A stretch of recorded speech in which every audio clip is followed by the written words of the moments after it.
Shalom, shalom. Comme promis, nous sommes là. Partout où vous vous trouvez, je voudrais vraiment vous souhaiter une bonne nuit. Si c'est encore le jour, vous souhaitez une bonne journée. Pour ceux qui sont encore le matin, eh bien, je vous souhaite un bon matin, une bonne journée. Que la paix du Seigneur soit avec vous partout où vous êtes. Je suis là encore pour la deuxième fois, s'il vous plaît, à pouvoir partager ce message avec tous vos amis. Nous sommes souvent heureux et prêts à partager autre chose très facilement. Parfois des choses qui ne plaisent pas à l'Éternel. Mais je peux vous encourager ce soir à pouvoir partager cette vidéo parce que c'est un message de foi, un message d'encouragement et particulièrement en ce temps difficile. Ce temps vraiment difficile. Je crois que vous êtes sûrs aussi que ce temps est difficile pour nous tous. Le temps est difficile pour le monde entier, les présidents, les rois. Il est difficile pour les hommes de toutes les confessions possibles. Un peu partout, de ce que les radios racontent, de ce que les journaux racontent, de ce que les télévisions racontent, de ce qui se passe. Je m'excuse, il y avait un problème de connexion. Je crois que là, nous sommes encore en ligne.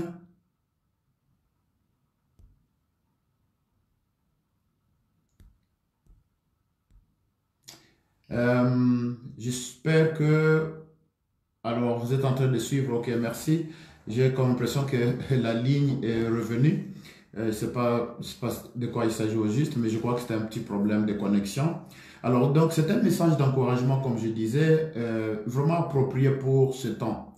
Ce temps où les magasins sont en train de se vider. Le temps où les gens vivent dans la panique. Et c'est ce temps ici que j'ai aussi, je me suis engagé à apporter un message d'encouragement et un message de réconfort. C'est la deuxième émission. La première, j'avais dit, pour un temps comme celui-ci, je pense qu'il est mieux que nous puissions compter sur l'Éternel. Oui, c'est vrai, compter sur l'Éternel parce que nous avons vu dans mon message de la fois passée combien Dieu a pu intervenir dans des situations comme celle-ci. L'Éternel Dieu a pu intervenir pour ses enfants. Alors, j'ai donné un message d'encouragement parce que la panique est en train de gagner tout le monde et aussi gagner même les enfants de Dieu. Alors, je puis dire alors à tous ceux qui ont accepté le Seigneur, qu'ils croient que Jésus est le bon berger, qu'ils croient que le Seigneur est le bon protecteur, qu'ils ne paniquent pas. Parce que l'Esprit de Dieu, c'est un esprit de courage, pas un esprit de peur. Un esprit de courage. Et avec cet esprit, nous avons la paix. Même lorsque parfois nous avons de mauvaises nouvelles autour de nous, mais nous gardons la paix comme Daniel qui a appris qu'il y avait certainement des mesures qui ont été prises. Daniel a continué à prier comme par le passé. Pourquoi? Parce qu'il comptait sur l'Éternel.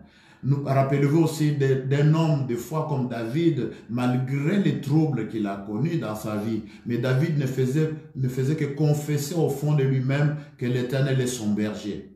Même quand il pouvait fuir, mais il disait en lui-même que l'Éternel est mon berger. Donc je voudrais qu'en ce moment ici, frère, ma soeur, que tu puisses confesser jour et nuit que l'Éternel est ton berger et que rien ne t'arrivera en cette période difficile. Au moment où on parle des morts par-ci par-là, mais toi confesse comme David que tu ne mourras pas, mais tu vivras, mais tu raconteras aussi les œuvres de l'Éternel. Bien-aimé dans le Seigneur, aujourd'hui, j'ai aussi le plaisir d'ajouter encore un élément important. C'est quoi? C'est se faire confiance aux hommes de Dieu. Permettez-moi de vous dire que dans la Bible, j'ai trouvé que les hommes de Dieu ont été établis par Dieu. Il a établi les prophètes, il a établi les prophètes, les sacrificateurs, pas seulement pour prier pour les gens. Et dans la plupart des cas d'ailleurs, j'ai trouvé que les hommes de Dieu avaient une parole à prononcer, une parole particulière pour des situations particulières. Donc, je voudrais en ce moment ici que tu comprennes que lorsque l'on croit à la parole prononcée par un homme de Dieu, on croit en Dieu. Parce que Dieu travaille toujours avec les hommes. Et surtout, quand il y a une situation difficile, j'ai réalisé, par exemple, que Dieu utilise les hommes pour qu'ils déclarent, pour qu'ils fassent une déclaration, et Dieu sera derrière cette déclaration. J'ai lu dans le livre d'Ésaïe, chapitre 44, verset 26, je vous lis ce qui est écrit. La Bible dit au verset 26, donc nous sommes là dans le livre d'Ésaïe, chapitre 44, verset 26, la Bible dit que je confirme, ça c'est l'Éternel qui dit, je confirme la parole de mon serviteur. Je confirme la parole de mon serviteur et j'accomplis ce que prédisent mes envoyés. Et j'ai dit de Jérusalem, elle sera habitée, et des villes de Juda, elles seront rebâties. Et je relèverai les ruines. Ça c'est Dieu lui-même, frère, ma soeur, c'est pas moi. C'est pas moi qui ai écrit ceci. Ça se trouve dans la Bible. Et si tu considères que la Bible contient la parole de Dieu, la parole infaillible de Dieu, crois alors en ce moment que c'est Dieu qui parle. Mais les hommes de Dieu sont seulement des outils que Dieu utilise pour communiquer la volonté de Dieu. Peut-être que dans cette situation difficile, tu es en train de prier et tu crois que Dieu va te répondre directement, mais mais je vais te dire une fois que Dieu a établi les hommes pour que tu puisses croire en eux. Dieu, il dit lui-même qu'il confirme la parole. Il confirme la parole. Quelle parole? Parole de son serviteur. Donc, quand un serviteur de Dieu dit quelque chose, il faut absolument que tu sois connecté à cette parole. Que tu sois connecté à cette parole. C'est pourquoi, bien aimé, souvenez-vous que Josaphat, dans le livre de Chroniques, chapitre 20, verset 20, il a dit la même chose. Il a dit alors aux hommes qu'il dirigeait, écoutez, Israël, confiez-vous en Dieu, il vous affermira. Mais confiez-vous aussi à ces hommes et vous réussirez. C'est-à-dire que Dieu a placé ces hommes qui travaillent avec lui, qui sont comme des ambassadeurs pour prononcer des paroles de vie. Parfois, j'ai réalisé qu'il y a un problème avec les chrétiens. Le problème, c'est quoi? C'est que quand un homme de Dieu prononce une parole, on croit parfois que c'est sa parole à lui. Mais les hommes de Dieu, les enfants de Dieu qui sont vraiment, qui connaissent la parole, qui sont bien enseignés, ils saisissent la parole. C'est ainsi que généralement, des enfants de Dieu qui sont habitués plutôt à enseigner mieux, ils s'approprient cette parole en disant Amen. Tout le temps, ils diront Amen. Amen à la parole prononcée par un homme de Dieu qui vient de la part du Seigneur. Rappelez-vous, bien-aimés dans le Seigneur, qu'il y a eu Anne qui était stérile dans la Bible. C'est la Bible qui nous raconte ça. Anne fut stérile et de temps en temps, Anne quittait Rama, se rendait à Silo pour la prière. Anne allait là chaque année, mais elle est restée stérile. Elle est restée stérile malgré ses prières. Elle était dans la stérilité. Elle a fait, j'imagine bien, toutes sortes de prières, tout en restant toujours stérile. Mais voilà qu'un jour, elle a prié tout à fait différemment, au point où le sacrificateur Élie, qui était dans la maison de Dieu, a été interpellé par cette manière de prier. Il s'est approché d'elle pour dire, tu es ivre. Elle a dit, je ne suis pas ivre. Mais c'est ma manière de prier.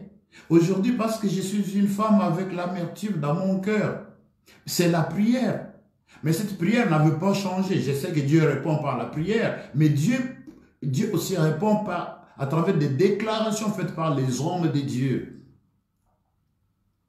Écoutez, peuple de Dieu, et l'homme de Dieu n'a pas dit alors à Anne, voilà, maintenant que je connais ton problème, nous allons jeûner pendant 60 jours. Nous allons faire le carême de 60 jours.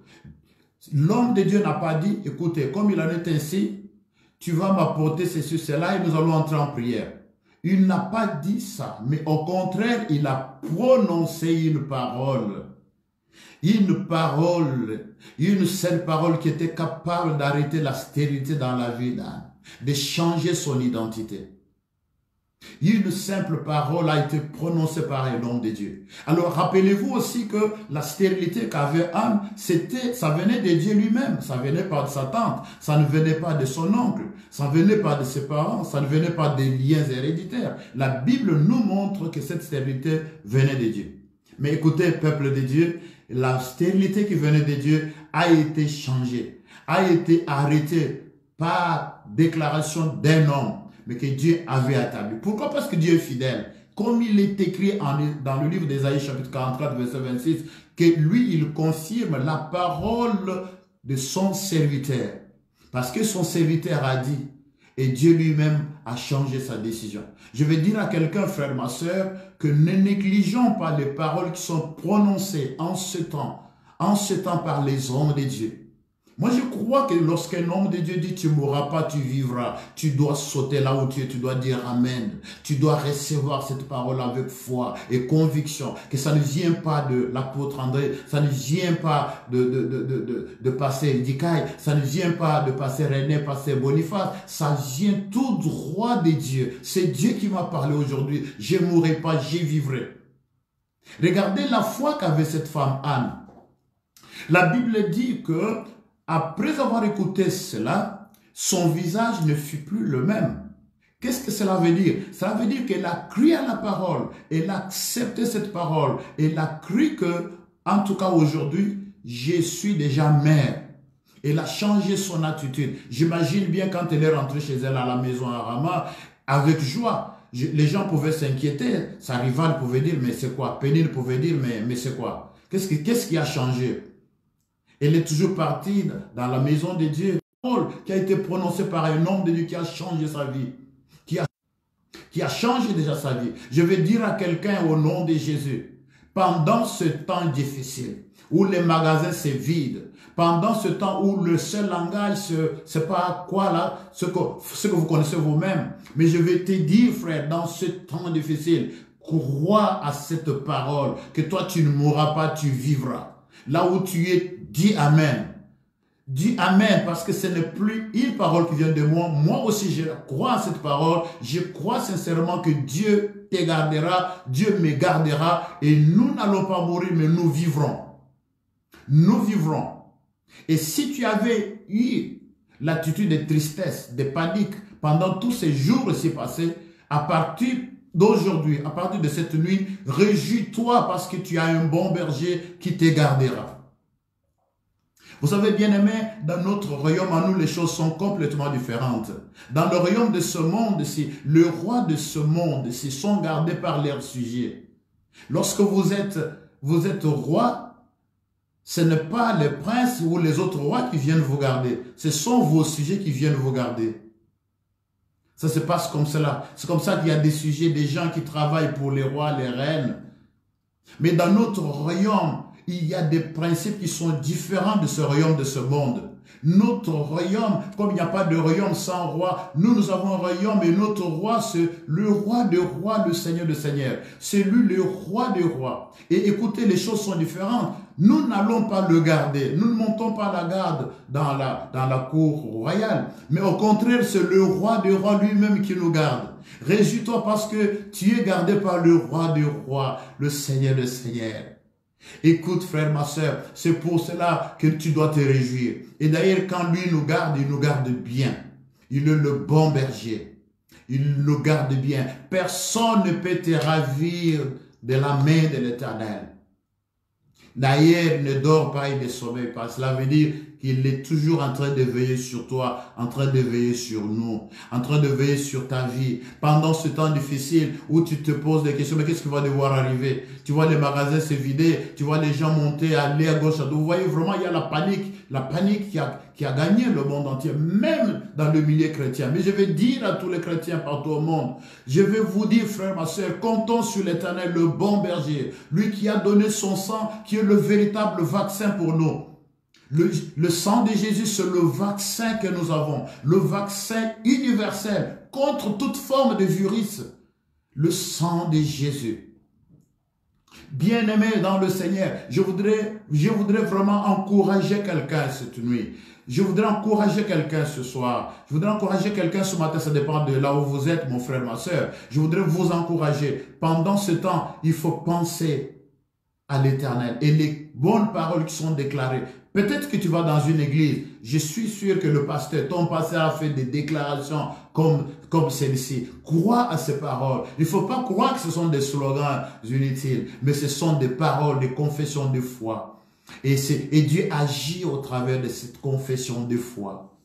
Alléluia. Dieu agit au travers de cette confession. Nous croyons vraiment que Dieu nous garde. Nous croyons que le Seigneur est avec nous. Nous croyons que Dieu est avec nous. Nous croyons qu'il ne nous abandonne pas. Nous croyons qu'il veille sur nous, le bon berger. Nous croyons qu'il est avec nous dans tout le temps de notre vie. Dieu est avec nous. Bien-aimés dans le Seigneur, je voudrais que nous puissions lire avec vous encore un passage dans la Bible. Nous sommes dans le livre de Deux Rois, chapitre 2, versets 19 à 22. Deux Rois, nous lisons au nom de Jésus. Deux Rois, chapitre 2. Nous sommes dans le livre de Deux Rois, chapitre 2, verset 19 jusqu'au verset 22. Et je lis au nom de Jésus. La Bible dit, les eaux de Jéricho. Les gens de la ville dirent à Élisée, voici, le séjour de la ville est bon, comme le voit mon Seigneur. Mais les eaux sont mauvaises et le pays est stérile. Il dit, apportez-moi un plat neuf et mettez-y du sel. Et ils les lui apportèrent. Il alla vers la source des eaux et il y jeta du sel. Et il dit, ainsi parle l'Éternel, j'assainis ces eaux, il n'en proviendra plus ni mort ni stérilité. Et les eaux furent assainies jusqu'à ce jour, selon la parole qu'Élisée avait prononcée. Selon la parole qu'Élisée avait prononcée. Bien-aimés dans le Seigneur, pour la petite histoire, vous savez que la ville de Jéricho, une fois, elle est tombée dans les mains de Josué. Josué, après avoir sauvé la famille de Rahab, cette prostituée, qui avait reçu les deux espions, alors il va prononcer des paroles de malédiction sur la ville. Là, c'est dans Josué chapitre 6, verset 25 jusqu'à 27. Josué lui-même, il dira, alors, malheur à celui qui va rebâtir cette ville. Tout celui qui va oser, eh bien, quand il va poser le fondement, il perdra son premier fils. Et si il termine et il pose les portes, il perdra son dernier fils. Ça, c'est Josué qui a prononcé ces paroles sur la ville de Jéricho. Et alors qu'est-ce qui est arrivé? Nous réalisons que ces paroles semblaient être des paroles inutiles. Vous savez combien de fois les chrétiens déconsidèrent les paroles des hommes de Dieu? Parfois, ils ne réalisent pas. C'est comme un peu Akab, n'est-ce pas? Lorsque Élie vient lui dire, l'Éternel est vivant dont je suis serviteur, il n'y aura pas de pluie ces années. Pas de pluie, pas d'arrosée. Des rosées plutôt, ces années. C'est l'homme à parole. C'est l'homme à parole. Je suis serviteur de Dieu. Dieu établit ses hommes, rappelez-vous, pour prononcer des paroles. Et on doit croire à ces paroles.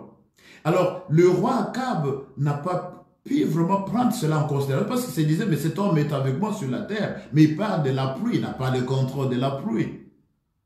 Pourtant, un homme de Dieu est établi sur la terre pour engager le ciel.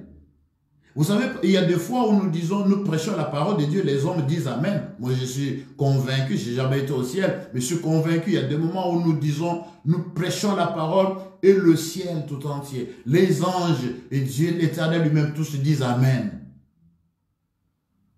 Akab n'a pas compris que ce qui s'est passé, ça venait de Dieu.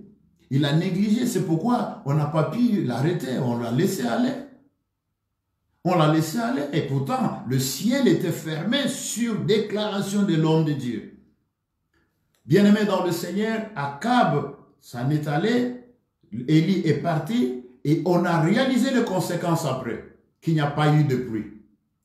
Pas un seul jour, pas seulement 2 jours ou 3 semaines, mais il n'y a pas eu de pluie pour 3 ans. Pas de pluie. Écoutez bien aimé dans le Seigneur. Pourquoi? Parce qu'il y avait une parole qui était prononcée par un homme de Dieu. Une parole qui a été prononcée par un homme de Dieu. Cette parole a arrêté la pluie au ciel. Dieu a dit lui-même Amen. On arrête la pluie. Et tout a été arrêté. Alors, c'est ainsi que Josué a prononcé des paroles comme ça sur Jéricho. Et cette malédiction est restée dans la ville de Jéricho. C'est resté, bien aimé dans le Seigneur. C'est resté, ce n'était pas des paroles vaines. Lorsque j'ai dit tu es gardé, frère, là où tu es gardé. Ce ne sont pas des paroles vaines, ce sont des paroles dont le fondement c'est la parole de Dieu. Je crois en ce Dieu qui est le bon berger. Je crois bien qu'il te garde là où tu es. Il veille sur toi et crois à cela au nom du Seigneur. Alors la Bible déclare maintenant que plus tard, quand vous lisez 1 Roi chapitre 16 verset 34, vous allez trouver qu'il y a eu un certain Yel de Bethel qui lui, je pense qu'il était informé de ça, mais il était têtu. Il n'a pas compris, peut-être qu'il s'est dit non, l'homme de Dieu est déjà mort, ça fait longtemps, donc écoutez, moi je peux prendre le risque de reconstruire. Alors il s'est mis à reconstruire cette ville qui a été maudite. Écoutez, frère, ma soeur, les hommes peuvent passer, mais la parole prononcée au nom de Dieu resteront, demeureront. Ces paroles demeureront. C'est pourquoi moi je dis toujours, il ne faut jamais chercher des amis avec les hommes de Dieu. Il ne faut pas chercher à être maudit par un homme de Dieu. Parce que la malédiction ou les paroles de Dieu prononcées, Dieu sera derrière ces paroles et tu seras malheureux. Mais Yel de Bethel, la Bible dit, 1 Roi chapitre 7, verset 34, que lui, il rebâtit, il s'éleva pour rebâtir Jéricho. Et qu'est-ce qui est arrivé? Cette parole prononcée par l'homme de Dieu a frappé les 2 enfants de Yel de Bethel. En posant le fondement, il a effectivement perdu son premier fils, Abiram. Il a perdu son premier fils, Abiram. Selon la parole de Dieu, selon plutôt la parole prononcée par l'homme de Dieu, Josué, fils de Nun. Et lorsqu'il pose les portes, parce que vous savez, dans la logique des guerres, toutes les villes étaient encerclées, entourées par des murs, et lorsqu'il s'en va poser les portes sur les murs de Jéricho, et voilà en ce moment-là, c'est son plus petit fils, Ségoum, qui va aussi mourir. Les 2 enfants sont morts parce que la ville était maudite. Mais malgré les murs qui ont été construits, malgré les portes qui ont été placées, la malédiction continuait. Parce que l'homme de Dieu avait prononcé des paroles sur cette ville. La Bible déclare que les eaux étaient amères. Et quiconque buvait ces eaux devenait stérile. Les animaux, les hommes sont stériles. Et toutes ces choses sont arrivées. Bien aimé, ce n'est pas un roman. C'est une histoire vraie. Ce n'est pas une histoire imaginaire, vraie. Prononcée par un homme qui avait la même nature que tous les hommes de Dieu que vous négligez aujourd'hui. Mais cela est arrivé. Personne ne pouvait changer ça. Non seulement qu'il y avait la stérilité, il y avait aussi la mort. Alors si les eaux sont déjà pourries, si les eaux engendrent la mort, que faire? Où est-ce que vous allez vivre? Nous sommes là aujourd'hui, menacés par tout ce que vous connaissez qui se raconte par-ci par-là. Mais qui peut changer la situation? Je suis sûr qu'il y a des gens qui cherchent toujours à savoir, est-ce qu'on a trouvé une solution? Est-ce qu'on a trouvé une solution? Chrétiens, ne savez-vous pas que nous avons la solution à nous? Ne savez-vous pas que Jésus est la solution par excellence? Pourquoi promener vos regards? Pourquoi chercher à regarder la solution ailleurs, alors que la solution doit venir de notre Dieu? Et les hommes de Dieu que Dieu a placés à côté de vous, bien aimés, croyons en eux. Croyons en eux. Et aussi, s'il n'a jamais dit, l'homme de Dieu qui est ton pasteur, qui n'a jamais dit un mot, dis-lui de prononcer des paroles et Dieu sera derrière ces paroles pour les accomplir. Voilà, bien aimé dans le Seigneur, Yel a été frappé, la malédiction est restée dans le pays, la terre a été maudite, les eaux ont été maudites, les habitants ont souffert pendant des temps et des temps. Mais la Bible dit maintenant que Josué est passé par là. Élisée est passé par là.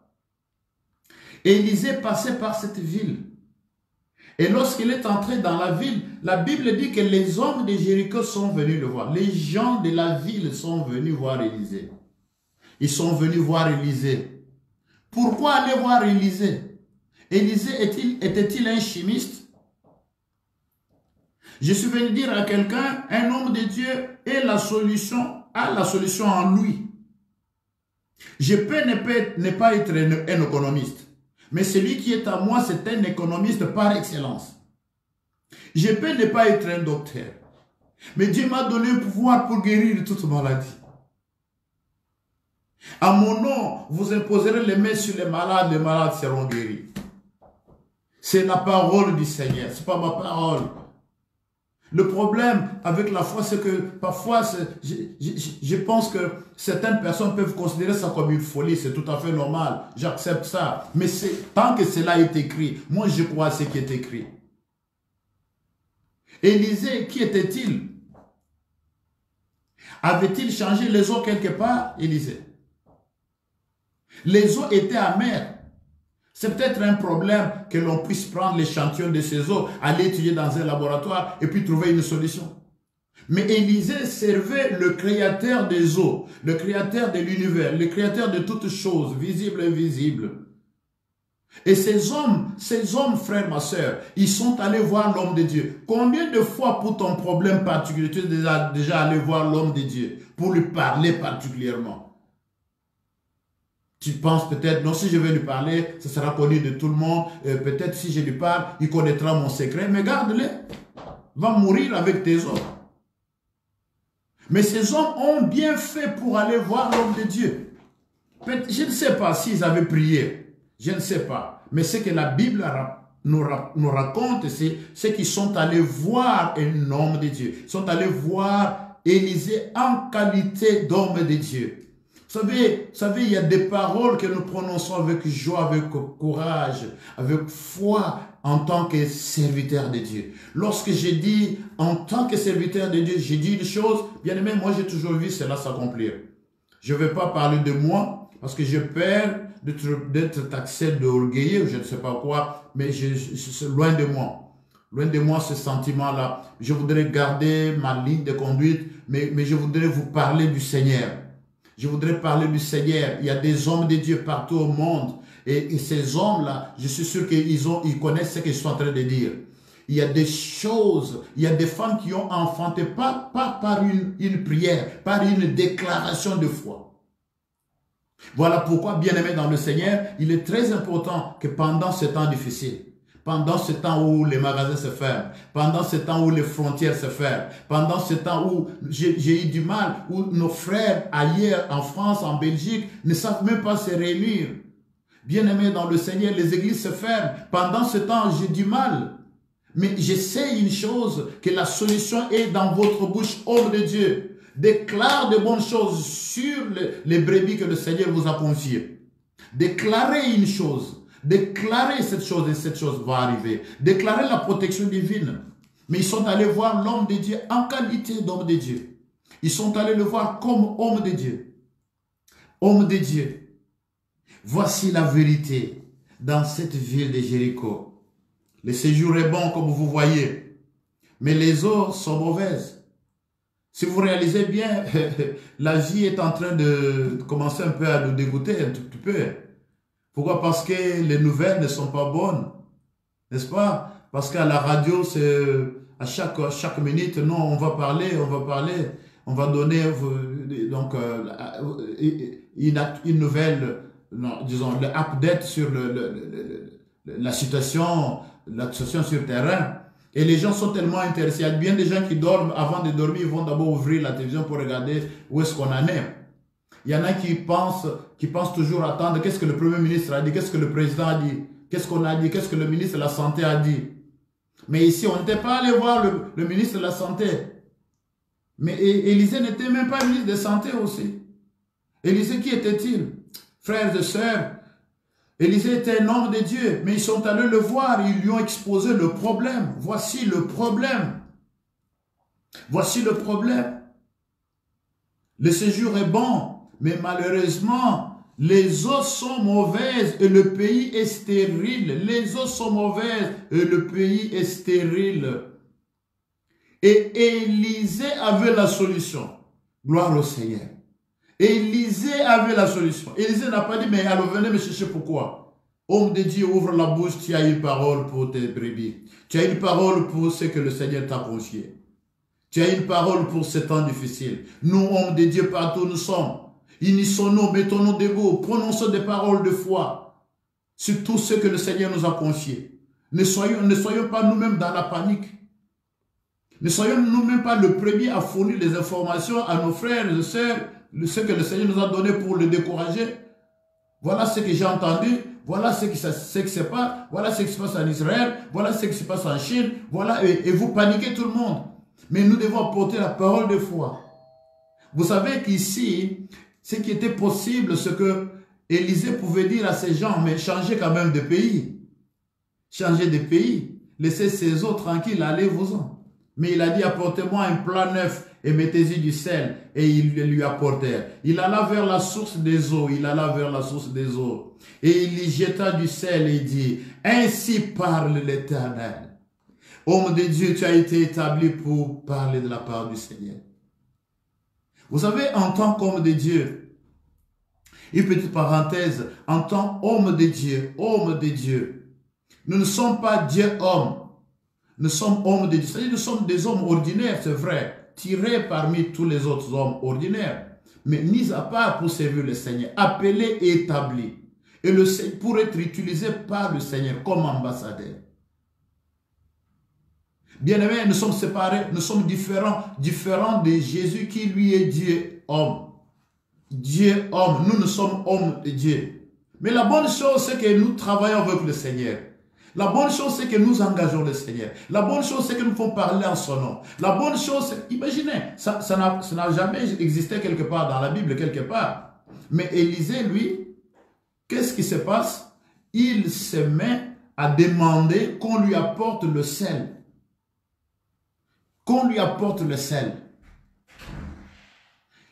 Et dans un plat neuf. Et il va vers la source des eaux.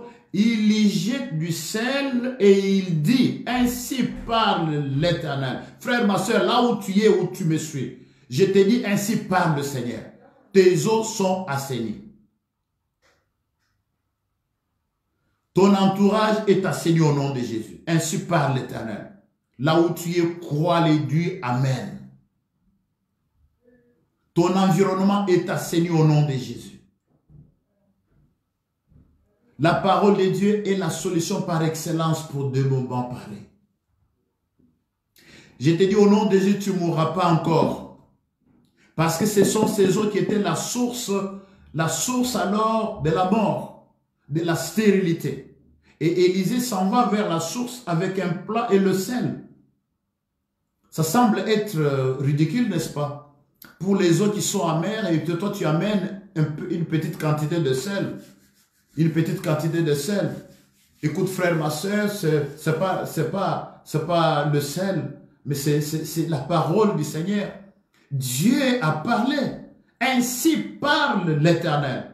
Et les eaux ont été assainies. Et la Bible dit, jusqu'à ce jour,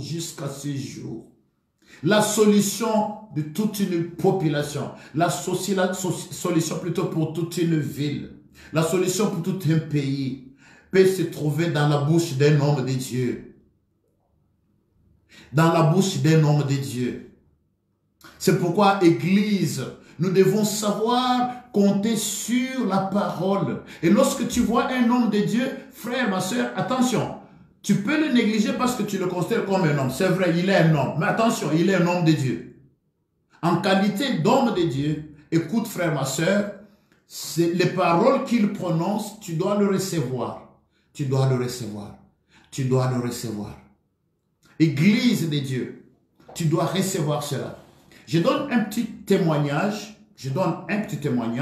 Pour réconforter quelqu'un. Nous avons connu un cas je pense que pour les amis qui nous suivent, qui nous connaissent, qui savent que là où nous sommes, ils connaissent le cas dont je parle. Une sœur de notre église est tombée dans le coma.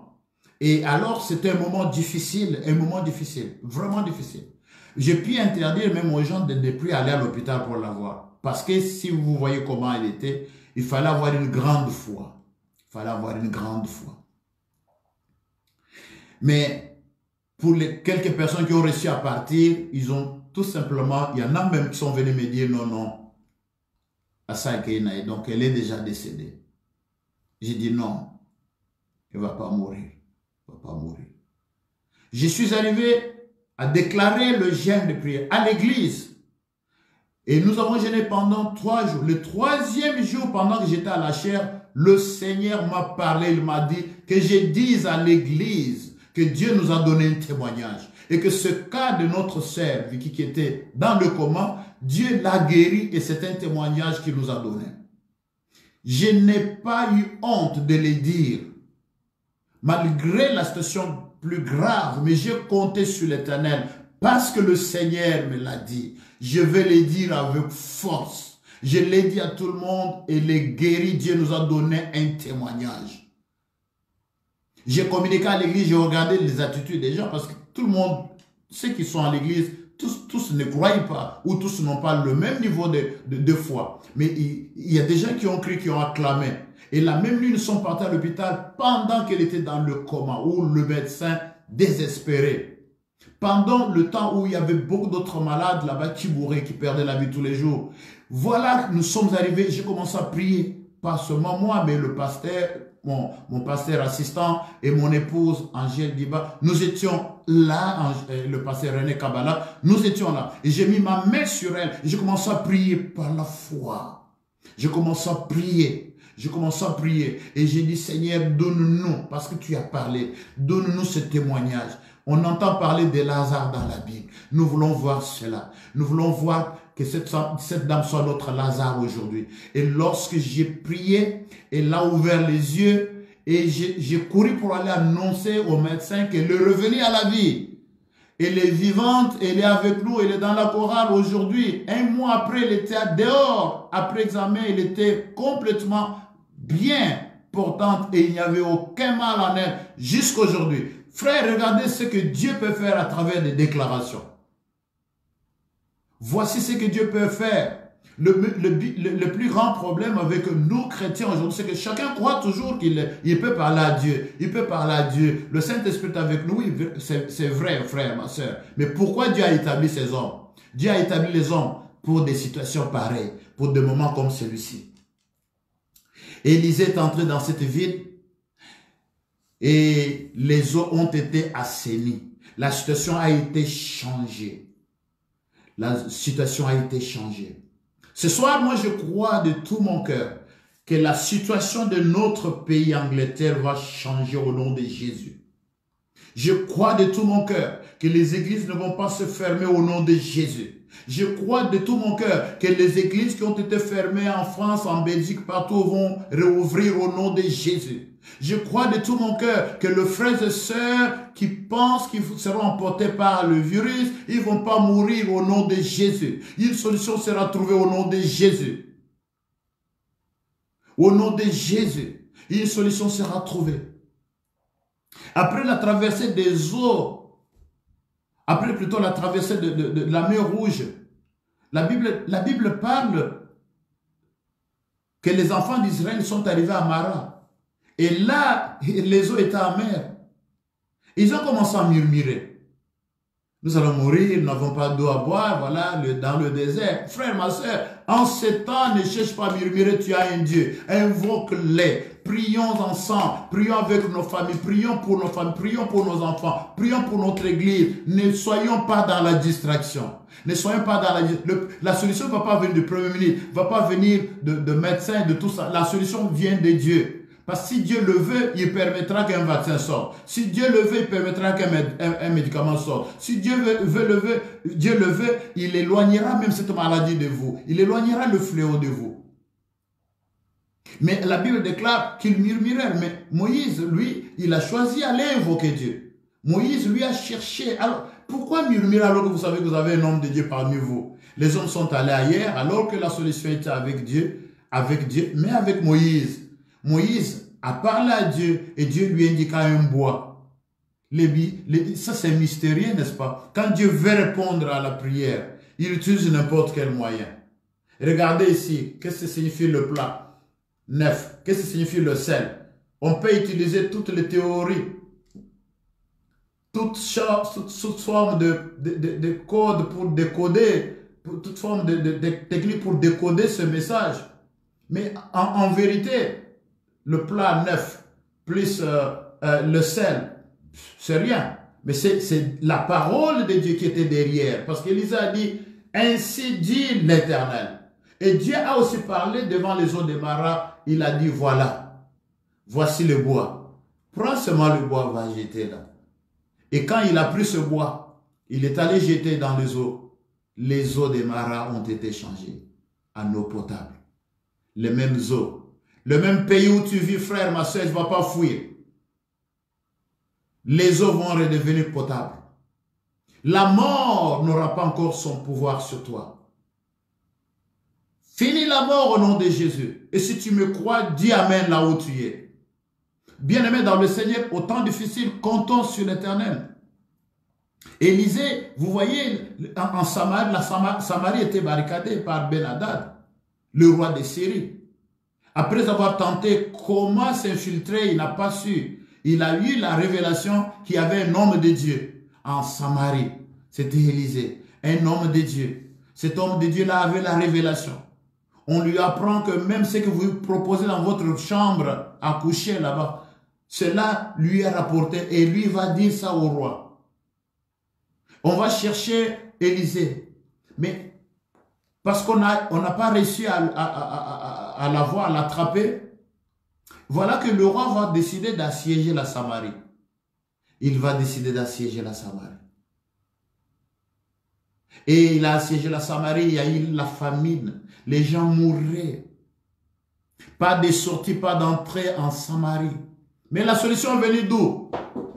La solution est venue d'où? D'un homme de Dieu, n'est-ce pas? Il a fait un jour une déclaration. Il dit demain, il y aura une abondance à la porte de Samarie. L'officier sur qui s'appuyait le roi n'a pas cru à ça. Frère, ma sœur, s'il ne croit pas à ça, ça c'est bien. Ce n'est pas un problème. Il y a toujours des gens qui croient et des gens qui ne croient pas. Même Jésus a dit, celui qui croit sera baptisé et celui qui ne croira pas. Il connaît qu'il y a toujours des gens qui ne croient pas. Ils sont toujours là. Mais je veux que tu sois du côté de ceux qui croient à la parole de Dieu. Que tu crois à la parole de Dieu. Et cet homme, il a prononcé des paroles et ce qu'il a dit s'est accompli. Dieu a utilisé, Dieu a voulu confirmer sa parole. Et parce qu'il a voulu confirmer sa parole, il a utilisé les 4 lépreux et qui ont apporté la bonne nouvelle en Samarie. Et il y a eu abondance. Et cet homme qui n'a pas cru, il est mort à la porte de Samarie comme Élisée l'avait dit.